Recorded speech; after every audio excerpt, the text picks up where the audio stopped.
Doctor सच्चिदानंद मौर्य जी को आमंत्रित करें। मुझे ऐसी ही उम्मीद थी कि आप लोग मेरे विचारों का आप समर्थन करेंगे, तो एक बार जोरदार समर्थन करिए और इतना समर्थन करिए कि आदरणीय को मुझे बुलाना न पड़े, क्योंकि ये कहा करते हैं, जिसको मैंने कभी दोहे में लिखा था कि समझ समझ का फेर है, समझ न जाने कोई, जो समझे इस फेर को उसका ही जग होए। तो इस समझ को समझाने के लिए आप लोगों के बीच हम लोगों के मार्गदर्शक, हम लोगों के शुभचिंतक, परम आदरणीय सम्राट अशोक क्लब के राष्ट्रीय प्रवक्ता और आज के मुख्य वक्ता डॉक्टर सच्चिदानंद मौर्य जी को मैं आप लोगों के बीच समर्पित करता हूं। और ये आप लोगों के धैर्य के ऊपर है, और ये आप लोगों के जोश के ऊपर है, ये आप लोगों की योग्यता के ऊपर है कि आप डॉक्टर साहब से कितनी बातें उगलवा लेंगे। एक बार जोरदार तालियों के साथ आपके बीच के आपके मुख्य वक्ता महोदय।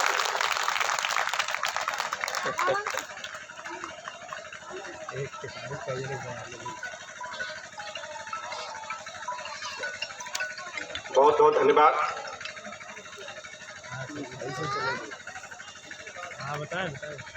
आज सबसे पहले मैं अपने देश के राष्ट्रीय ध्वज का नमन करते हुए अपने देश के भारतीय संविधान का नमन करते हुए आज बड़ी खुशी हो रही है कि आज हम लोग जिनके जन्मदिन पर सम्राट अशोक क्लब की स्थापना हुई थी 2 फरवरी, वो 2 फरवरी अमर शहीद बाबू जगदेव प्रसाद जी का जन्मदिन है। और इस जन्मदिन को हम लोग इस कोविड के प्रभाव में रहते हुए शरीर भले प्रभावित हो लेकिन मन तनिक भी प्रभावित नहीं है। शरीर भले प्रभावित हो कोविड से लेकिन मन तनिक भी प्रभावित नहीं है। और उसी मन का उत्साह है जो आज आप सभी लोग यहाँ पे उपस्थित हुए। उसी मन का उत्साह है जो एसडीएम साहब आपको समझा रहे थे। उसी मन का उत्साह है जो एक आदमी बगल से घर से निकल के आने में भार पड़ता है और जापान से कोई व्यक्ति निकल के यहाँ पे आ गया है। ये उत्साह है हमारा। मुझे खुशी है कि मैं जापान में तो नहीं हूं लेकिन जापान के बगल में जरूर हूं। मैं कभी सोचते थे हम लोग नक्शे में जापान देश होता था, ये जापान है टापू पे बसा हुआ। क्या पता था कि जापान बगल में आ जाएगा। थैंक्स टू भगवान बुद्ध, थैंक्स टू सम्राट अशोक। काश भगवान बुद्ध की पूंछ पकड़ लिया तो जापान बगल में आ गया। पूंछ पकड़ लिया तो जापान बगल में आ गया। जिस दिन पूरा थाट पकड़ लोगे पूरी दुनिया बगल में आ जाएगी। पूरी दुनिया बगल में आ जाएगी। लेकिन हम और ऐसे शानदार महोत्सव का की अध्यक्षता कर रहे हैं हम सबके राष्ट्रीय अध्यक्ष, हम सबके सम्मानित सम्राट अशोक क्लब के राष्ट्रीय अध्यक्ष डॉक्टर दीनानाथ मौर्य जी का सम्मान करते हुए सम्राट अशोक क्लब के राष्ट्रीय महासचिव सम्मानित शत्रुघ्न जी साक्य जी का सम्मान करते हुए और आज के इस मंच पर बैठे हुए हम सबके राष्ट्रीय संयोजक सम्मानित राजेश कुमार मौर्य जी, हम सबके सम्मानित उत्तर प्रदेश के महासचिव हरिश्चंद्र जी और हमारे मंच पर विराजमान महासचिव उत्तर प्रदेश के सम्मानित अरविंद कुमार जी और बिहार प्रदेश के अध्यक्ष भीषम जी और महासचिव हमारे मंच पर बैठे हुए हैं महात्म जी और उत्तर प्रदेश के जो हमारे अध्यक्ष हैं जो इस कार्यक्रम को नीचे बैठ के सारा व्यवस्था देख रहे हैं। यही हमारे क्लब की खूबी है क्योंकि हमारे यहाँ कोई पदाधिकारी नहीं, हर कार्यकर्ता ही कार्यकर्ता भरा पड़ा है। वो नीचे हो चाहे ऊपर, कोई फर्क नहीं पड़ता, बस वो कार्यकर्ता है तो है। तो ऐसे अपनी सभी पदाधिकारियों का सम्मान करते हुए, जिनके निर्देशन में सम्राट अशोक क्लब 3 दिनों से महोत्सव की तैयारी कर रहा है, मैं सम्राट अशोक क्लब को गोल्ड के रूप में कहता हूँ डॉक्टर आर.पी. मौर्य जी को, जो मंच पे बैठे हुए हैं। और आज बड़ी एक खुशी हुई मुझे, एक व्यक्ति का एक नया रूप देखा मैंने पहली बार, और मुझे खुशी होगी कि शायद इस गाजीपुर जिले में वो पहला व्यक्ति है जिन्होंने पंचशील झंडा लेकर गाजीपुर में आए थे। पहला व्यक्ति जो पहली बार झंडा इस गाजीपुर में पंचशील को लेके आया था, और पंचशील झंडा लहराते लहराते आज वो पंचशीलमय हो गया, पंचशीलमय हो गया। और मुझे खुशी होगी, मैं बड़े सम्मान के साथ बुलाना चाहता हूं, और आपका सम्मान करके मैं बड़ा खुशी होगी। इनका पूर्व नाम डॉक्टर बाढ़ो कुशवंशी जी थे, और आज उनका परिवर्तित नाम बुद्ध शरण जी हो गया है। मैं सत नमन करता हूं, आपका बहुत तहे दिल से नमन करता हूं। और आज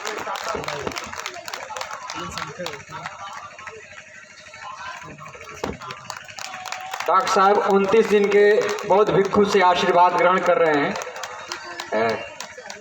मैं चाहता हूं कि इस क्षण का आप लोग भागीदार बने और गुरुजी से परिचय भी करा रहे हैं।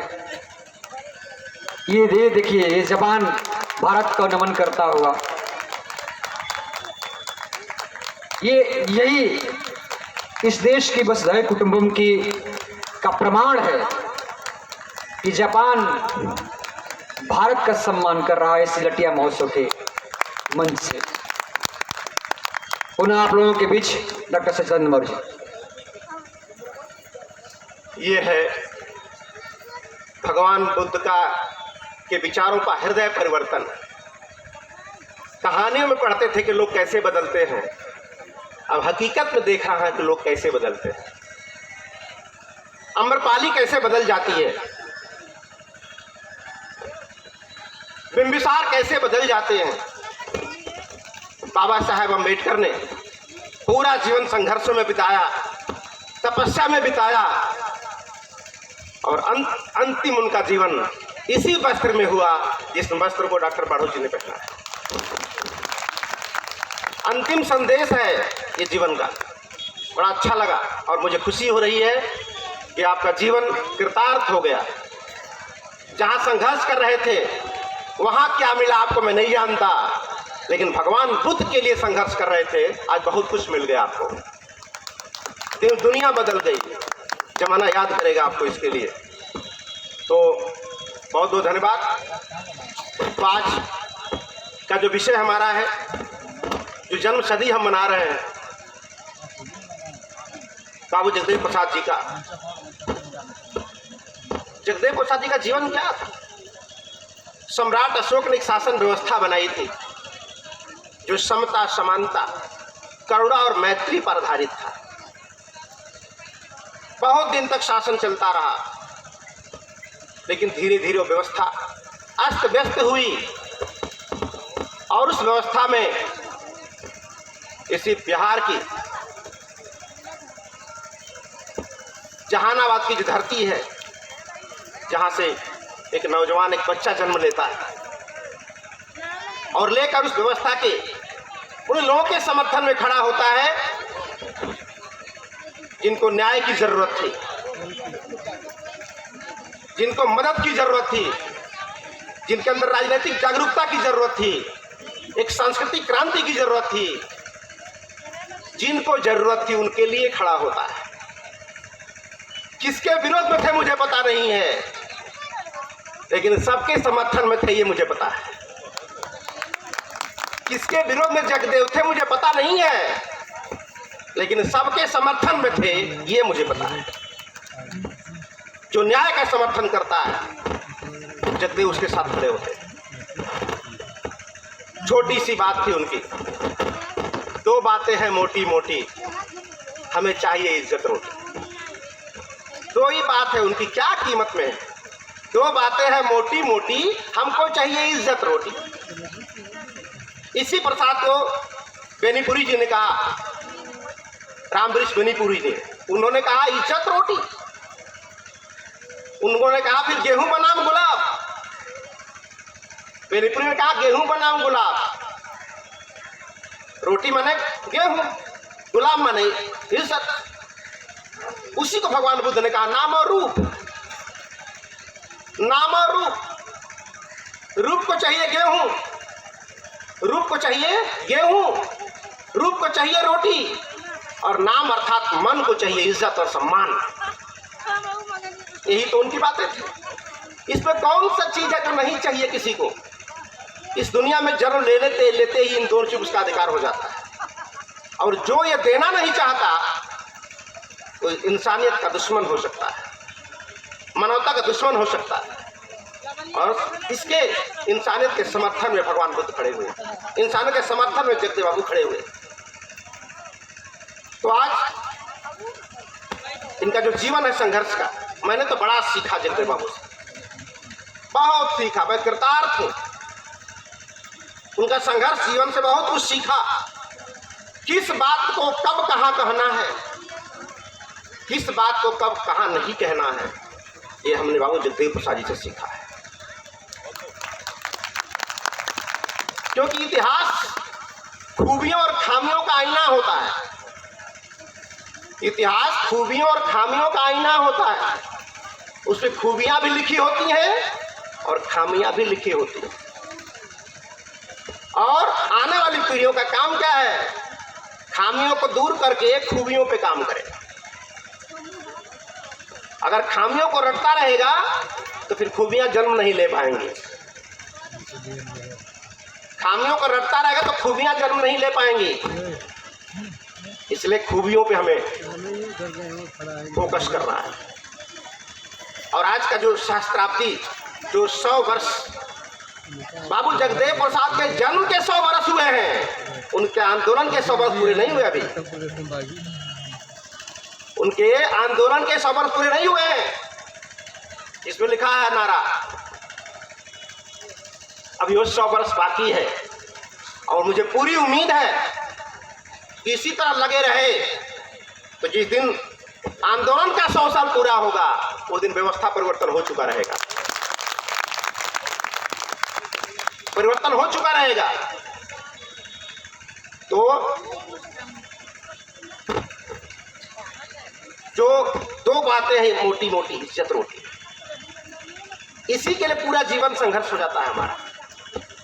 इसी के लिए कोई इतिहास बन जाता है, इसी के लिए कोई इतिहास का छात्र बन के रह जाता है, और इसी के लिए इतिहास का पात्र भी बन जाता है। तो बाबू जगदेव प्रसाद जी इतिहास के छात्र नहीं, इतिहास के पात्र बन के गए दुनिया से। और हम सबको भी ये प्रयास करना चाहिए कि इतिहास के छात्र बनने के साथ साथ ऐसा कुछ करके जाएं कि आने वाली पीढ़ियां हमें पढ़ें। और ऐसा तभी होगा जब हम इतिहास के पात्र बनेंगे, तब हम पढ़े जाएंगे दुनिया में। सम्राट अशोक कला का जन्म ही जगदेव बाबू से प्रेरित होकर हुआ। आपने जो वर्दी पहना है क्या है वो? ये पूरी वर्दी ही बाबू जगदेव प्रसाद है। ऊपर अगर लाल है, नीचे अगर ब्लैक है, तो ये पूरा ही हम जगदेवमय हैं। लेकिन जिसको दिखाई देगा उसको दिखाई देगा, इसको दिखाई नहीं देगा नहीं देगा। तो हमारी शिक्षा का लेवल इस कदर होना चाहिए कि नौकरी मिल जाए, ये शिक्षा का उद्देश्य नहीं है। शिक्षा का उद्देश्य सही और गलत की परख हो जाए, दुर्विज्ञान और विज्ञान की समझ हो जाए, ये शिक्षा का असर है। इसलिए निराला ने लिखा है, क्या शिक्षा तेरा नाश हो जाएगा उस दिन जिस दिन तू नौकरी के हित लगे। जिस दिन तुझे नौकरी के लिए पढ़ना शुरू कर देंगे उस दिन तेरा सत्यानाश हो जाएगा। तो आज हमें पूरी उम्मीद है कि आज हम जन्म सदी मना रहे हैं बाबू जगदेव प्रसाद जी के। हम वो दिन भी मनाएंगे जब 100 साल इनके विचारों के पूरे होंगे। और उस दिन पूरी दुनिया बदली बदली नजर आएगी। क्यों? क्योंकि हर आज का जो दिन है वो कल की तैयारी है। इसलिए बहुत सारे लोग आज की पूरी जीवनी को पढ़ने के बाद, मैं बड़ा धन्यवाद देता हूं कुमार प्रवीण को भी और अपने उन सारे साथियों का, इन्होंने गैलरी बनाई है। गैलरी बनाई है क्योंकि चित्र से ही चरित्र का निर्माण होता है। चित्र से ही चरित्र का निर्माण होता है। हो सकता है बातों को सुन के चरित्र न बना हो, लेकिन आज देख के तो चरित्र बन ही जाना चाहिए। तो बहुत धन्यवाद देता हूं और आप लोगों को भी आह्वान करता हूं कि करीब से जाके अवलोकन करिए, और फोटो नहीं है, समझने की कोशिश कीजिएगा। क्योंकि कर्म ही पूजा है, मात्र एक लाइन लिखा हुआ है, कर्म ही पूजा है। बड़ा अंबेडकर पार्क बना है लखनऊ में, शानदार पार्क, और उतना बड़ा पार्क बनाने के बाद बाबा साहब की मूर्ति लगी है वहां पे, और उनके नीचे सिर्फ एक लाइन लिखा हुआ है, संदेश। जिसका पूरा जीवन संघर्ष में बीत गया, एक लाइन नीचे लिखा हुआ है उस मूर्ति के नीचे कि मेरा जीवन ही मेरा संदेश है। बस हो गया, मेरा जीवन ही मेरा संदेश है। अब जिनको जानना होगा, समझना होगा, वो जीवन पढ़ेंगे। तो आज की जो प्रदर्शनी लगी है, वो प्रदर्शनी नहीं, वो जगदेव बाबू के संदेश है। अब समझने की क्षमता होगी तो समझेंगे, नहीं समझाओगे तो नहीं समझेंगे। आकाशवाणी से कार्यक्रम 24 घंटे आ रहा, लेकिन रेडियो आपकी खराब है तो पकड़ेगा कैसे? पकड़ेगा कैसे? तो आकाशवाणी चल रही है, सारे संदेश प्रवाहित हो रहे हैं प्रति क्षण। हमको अपने ब्रेन को ठीक करना है कि उसको कैच कर सके, और इस कैच करने का नतीजा मुझे दिखा इस पिछले 1 महीनों के अंदर। नतीजा मुझे दिखा, एक व्यक्ति ने सम्राट अशोक के ऊपर मुंह को ऊपर करके थूकने की कोशिश की। सम्राट अशोक के ऊपर अपने मुंह को ऊपर करके थूकने की कोशिश की, जितना बड़ा थूकता उसी के मुंह पे पड़ गया, उसी के मुंह पे पड़ गया। जब थूका और उसी के मुंह पे पड़ा तो उसकी अज्ञानता पर मुझे दुख नहीं हुआ, आपने आंदोलन किया उस पर मुझे खुशी हुई। इसका मतलब कि जो उद्देश्य था वो धीरे धीरे पूरा हो रहा है। हम बात करेंगे ये महत्वपूर्ण नहीं है, ये दिन पूरी दुनिया अशोक की बात करेगी, वो महत्वपूर्ण है। तो बड़ा अच्छा लगा, मैं तो धन्यवाद भी देना चाहता हूं सिन्हा जी को कि जो हम नहीं कर सके आप करके दिखा दिए। ऐसे ही गलती छोटी छोटी करती रहोगे तो हमारा काम थोड़ा आसान होता चला जाएगा, आसान होता चला जाएगा। Thanks to Sinha ji. काश कुछ ना बोले होते तो मुझे पता भी नहीं चलता कि कौन जिंदा है कौन मुर्दा है। हम लोग मकई बोते थे ना तो बिदहना बोलते हैं, बिदहना जानते हैं? बिदहना एक हाथ में तो हल जोत देते हैं, उसी में तो हलवा जोतते समय क्या लगता है कि हम काट रहे हैं, लेकिन उस काटने का असर क्या होता है कि फसल और जबरदस्त हो जाती है, उसको बिदहना बोलते हैं। तो सिन्हा जी ने अशोक कलम को बिदह दिया जाकर के, अच्छा हुआ, अभी और जड़ें मजबूत हो जाएंगी। तो अब ये पता चल गया कि क्या है। तो सम्राट अशोक, बड़ी अच्छी लाइन महात्मा जी ने कहा है कि सम्राट अशोक को हम इसलिए नहीं जानते हैं कि उसकी भुजाएं शक्तिशाली थी, इसलिए हम जानते हैं कि उस शक्तिशाली भुजाओं ने साम्राज्य विस्तार पर काम नहीं किया बल्कि लोक कल्याण पे काम किया, इसलिए पूजा जाता है। हम उसी ऊर्जा से दारू बना सकते हैं और उसी ऊर्जा से दवा भी बना सकते हैं। तो ऊर्जा महत्वपूर्ण नहीं है, हमने उस ऊर्जा को कहाँ लगाया ये महत्वपूर्ण है। दारू बनाने में लगाते तब भी ऊर्जा खर्च होती, और दवा बनाने में लगाए तब भी ऊर्जा खर्च होगी। दुनिया में बम को फैलाओगे तभी ऊर्जा खर्च होगी, और धम्म को फैलाओगे तब भी ऊर्जा खर्च होगी। बस उसका रिजल्ट क्या है, फीडबैक क्या मुझे आने वाला है। तो आज जो सम्राट अशोक पर, इसलिए कहता हूं कि जो दिमाग तूने लगाए चमन को उजाड़ने में, जो ऊर्जा, जो दिमाग तूने लगाया चमन को उजाड़ने में, काश वो ऊर्जा लगा दी होते चमन को सजाने में, तो अब तक कितने वीराने संवर गए होते। तो आज जगदेव प्रसाद जी के इस जन्म शती पर मैं पूरे उपस्थित जनमानस से मैं चाहता हूं कि जोरदार ताली बता के एहसास कराइए कि हम खुशी का पर्व मना रहे हैं। अभी सोहर भी सुनेंगे हम लोग।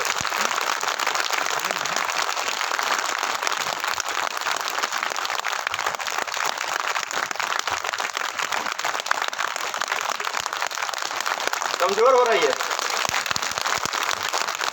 उत्सव है ना, ये सेरेमनी है।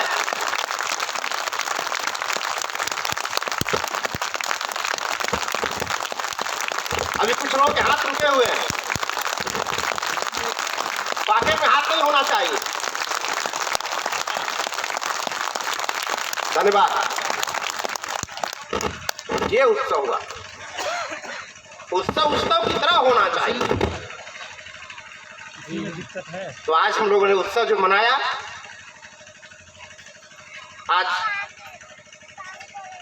आज के दिन पर जगदेव बाबू के लिए अंतिम में एक लाइन बोलूंगा, क्योंकि जगदेव बाबू बोलने की चीज नहीं है, इन पे बोला जाए।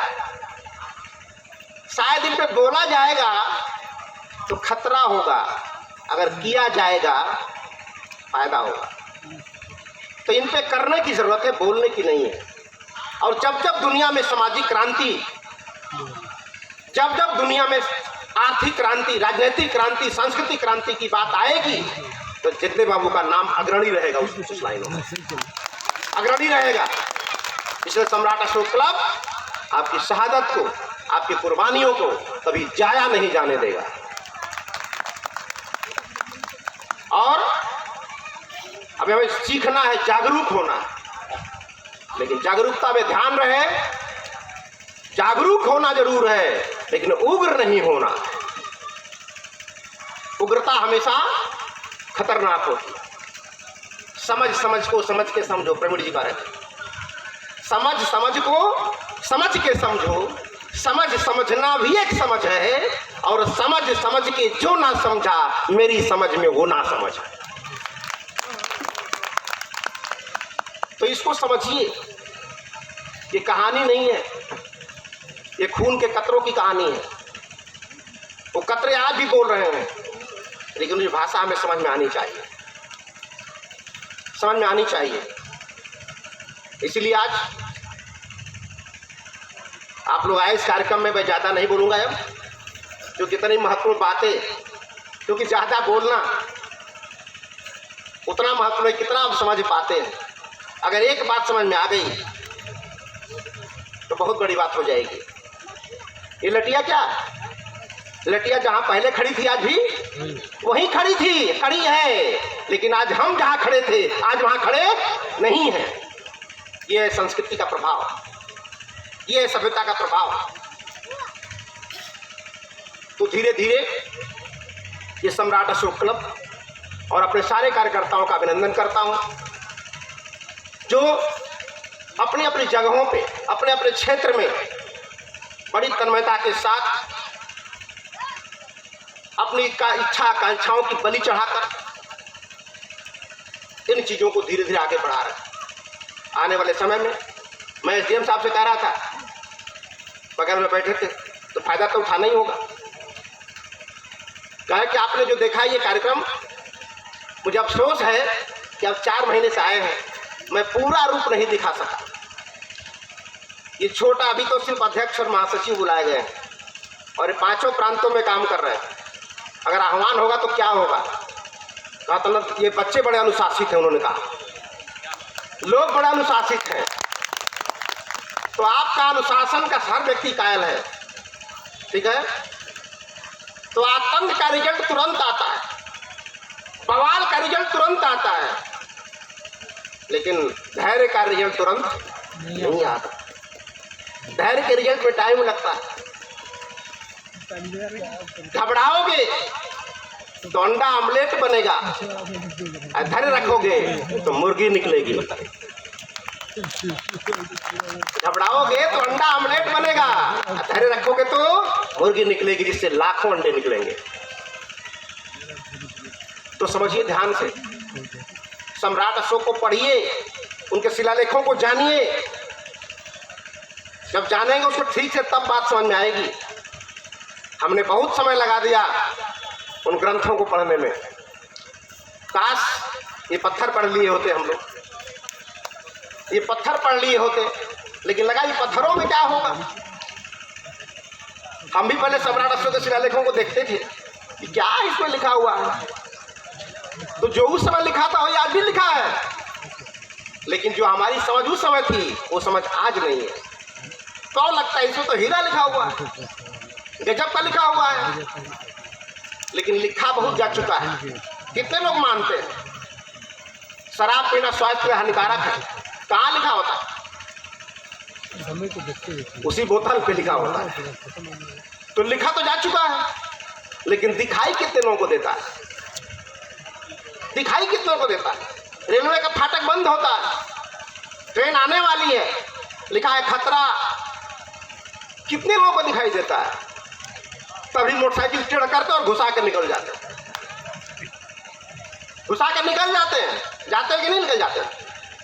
अगर मान लो गेट ना लगा होता वहां और ट्रेन आती, कोई कट जाता, वही आदमी बवाल करता कि आज जहां रेलवे फाटक लगा होता तो शायद आदमी न कटा होता।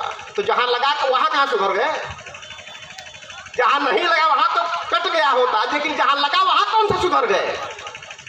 तो हम अंग्रेजों के जमाने के जेलर हैं। हमारा बाप नहीं सुधरा तो हम भी सुधरने वाले नहीं है।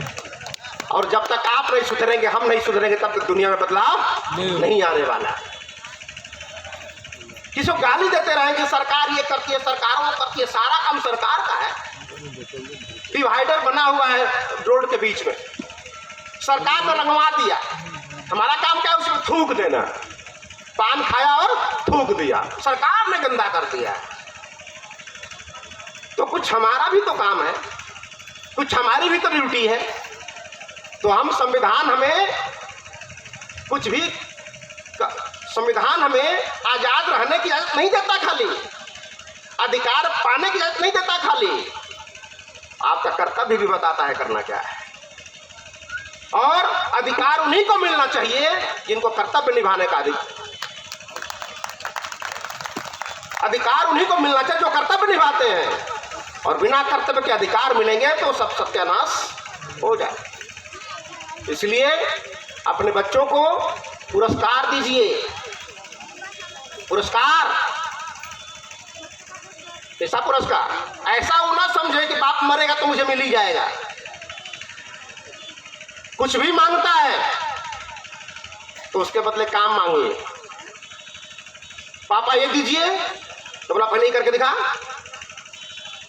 ताकि उसे हक ना लगे कि मेरा हक है, उसको पुरस्कार लगना चाहिए। तो ये सब चीजों को धीरे धीरे हम अपने कार्यों में ढालना है और अपने आप को हमें तैयार करना है। तब जाके हम सम्राट अशोक को उस मुकाम तक ले पाएंगे। और मुझे तो खुशी हो रही है कि सम्राट अशोक पे कोई टिप्पणी कर रहा है, अच्छा लग रहा है। अब तक कोई पूछता नहीं था, कम से कम टिप्पणी करने वाला तो हुआ।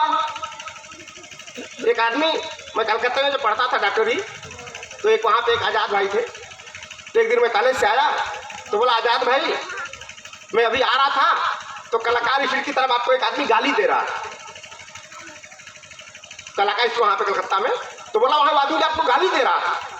तो उस आज़ाद ने क्या कहा, इतनी सहजता से कहा, इसका मतलब उस क्षेत्र में भी लोग मुझे जानते हैं क्या? गाली दे रहा था, इसका मतलब।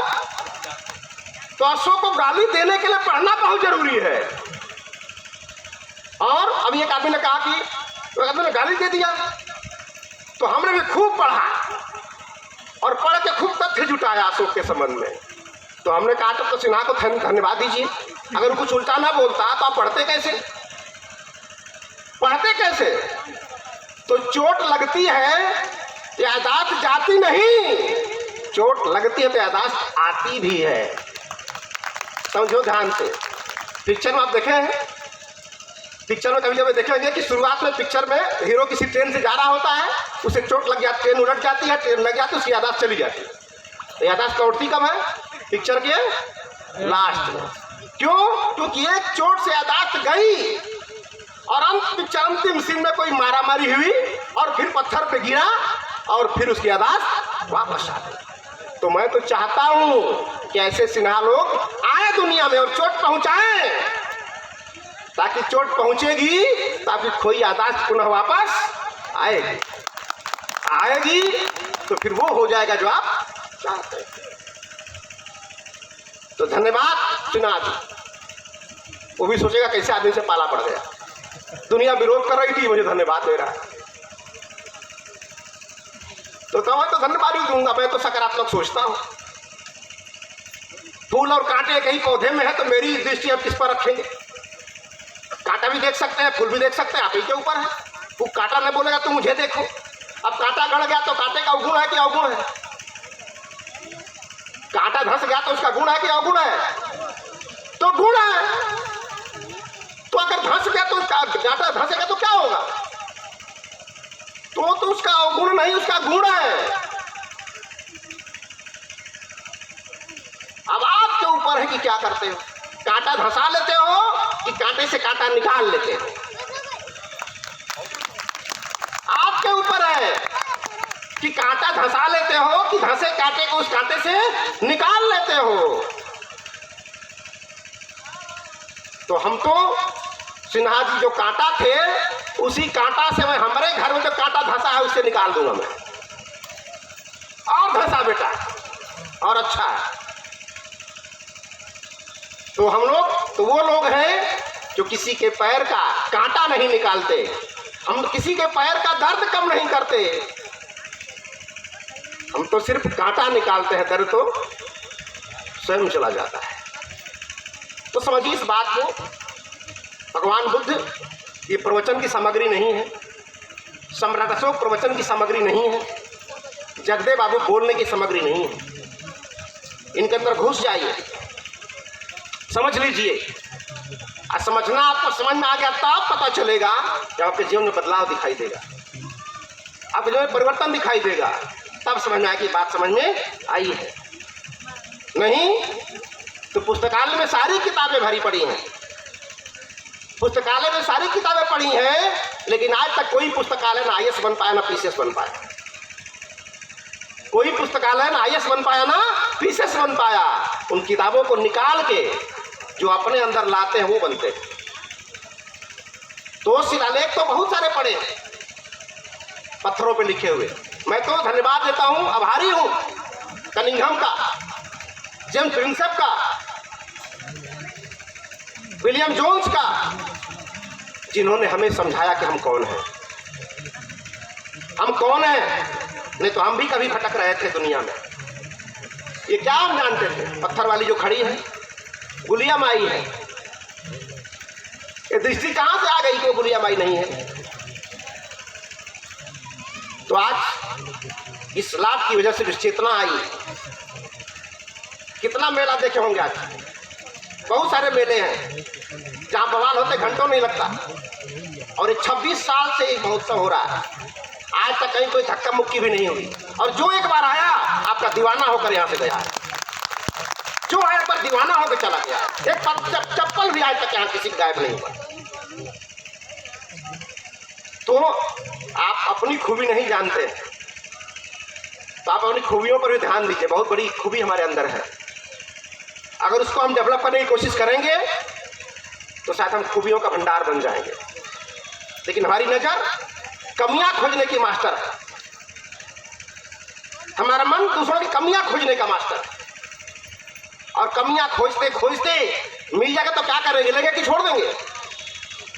जिसको खोज रहे हो वो मिलेगा तो छोड़ दोगे क्या? नहीं, ले लोगे। इनके घर की कमियां खोज लिया, उनके घर की कमियां खोज लिया, उस आदमी की कमी खोज लिया, संगठन में ये कमी है वो खोज लिया, सारी कमियां खोज खोज करके हम कमियों के भंडार हो गए। अब जहां चाय की दुकान पर बैठेंगे क्या उल्टी करेंगे? जो खोज के रखे मेहनत से, जहां बैठेंगे उसी की उल्टी करते रहेंगे, अपने कार्यकर्ताओं के सामने उल्टी करेंगे, क्योंकि वही बटोर के रखे। इनकी कमी है, उनकी कमी है, उनकी कमी है। कमियां खोजने वाला इंसान जहां पैदा होता है वहीं मर जाता है। और खूबियां ढूंढिए लोगों में। जब खूबियां ढूंढेंगे तो सारे घर की खूबियां आपके अंदर आ जाएगी। जहां बैठोगे क्या उल्टी करोगे? खूबियां उल्टी करोगे। तो जहां बैठोगे अच्छा माहौल बनाओगे, जहां बैठोगे दुनिया कल्याण करोगे।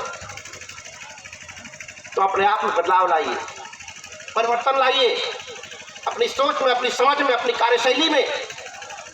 नहीं तो हमारे जैसे लोग कितने आएंगे और जाएंगे। वही जगदेव वाली बात, आएंगे और जाएंगे, आने जाने वाला का तांता लगा रहेगा। लेकिन जीत तभी होगी जब बदलाव लाएंगे।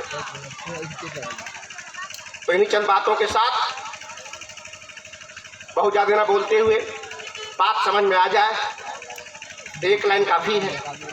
अब बात में समझ ना आए तो रात भर कथा चलती रहेगी, उसका कोई बेनिफिट नहीं है। समझ गए? एक लाइन काफी है। तो आप लोग इस कार्यक्रम में आए, इसके लिए हम आभार व्यक्त करते हैं। और हमारी माताएं बहनें इतने उत्सुकता के साथ इस लॉकडाउन में भी आई हैं, मैं बड़े तहे दिल से आप सभी का नमन करता हूँ, अभिनंदन करता हूँ। क्योंकि महिलाएं अगर जाग गई, बात समझ में आ गई, तो बात बदल जाएगी। और तो इस परिवर्तन के प्रवाह में अपने आप को प्रवाहित कर चुकी हैं। मैं उन बहनों का नमन करता हूं, उन माताओं का नमन करता हूं। कैसी बहती रहिए, पीयूष स्रोत की तरह बहा करो। और ऐसे ही बहते बहते एक दिन यह मुकाम, यह प्रवाह अपने उस मुकाम पर पहुंचेगा। इसलिए कमियों को ढूंढना बंद करिए, खूबियों को देखना शुरू कीजिए। देखिए कैसे दुनिया बदलती है, कैसे बदलती है। सब कुछ बदलेगा। इस दुनिया में सब भरा पड़ा है।